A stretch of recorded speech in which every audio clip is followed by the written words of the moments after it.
En général, on dit qu'il y a 3 types de menaces terroristes. Il y a la menace projetée, la menace téléguidée et la menace inspirée. La menace projetée, c'est le 13 novembre. Vous constituez des commandos et vous les envoyez, vous les projetez pour les commettre des attentats. Cette menace-là, clairement, elle n'est pas la même. Elle est bien, je pense, bien moins grande qu'en novembre 2015. Pourquoi ? Tout simplement parce que Daesh n'a pas du tout les moyens matériels et logistiques aujourd'hui qu'il avait il y a 10 ans. Donc cette menace est certainement moins forte. Par contre, il y a la menace téléguidée qui garde son actualité. La menace téléguidée, c'est celle qui consiste à voir des gens implantés dans des... par exemple au Khorasan, cette zone Afghanistan, Iran...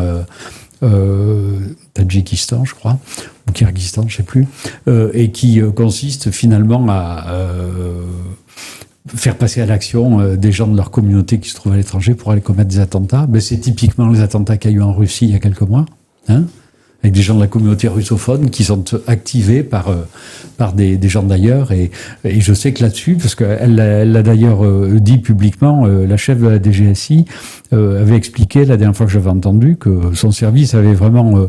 c'était vraiment une des priorités de son service de lutter contre l'État islamique au Khorasan.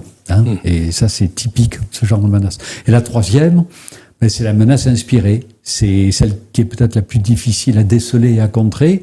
C'est celle qui va voir passer à l'acte sur un mode individuel avec les moyens du bord. Les Anglais disent un terrorisme low cost. Des individus qui sont pas forcément suivis par les services de renseignement et qui vont avoir l'esprit infesté par l'idéologie mortifère de Daesh ou d'Al-Qaïda. C'est l'affaire Dominique Bernard, c'est l'affaire Samuel Paty. Voilà. Et ça, c'est effectivement très présent comme menace et effectivement, je pense, difficile à identifier et à contrer.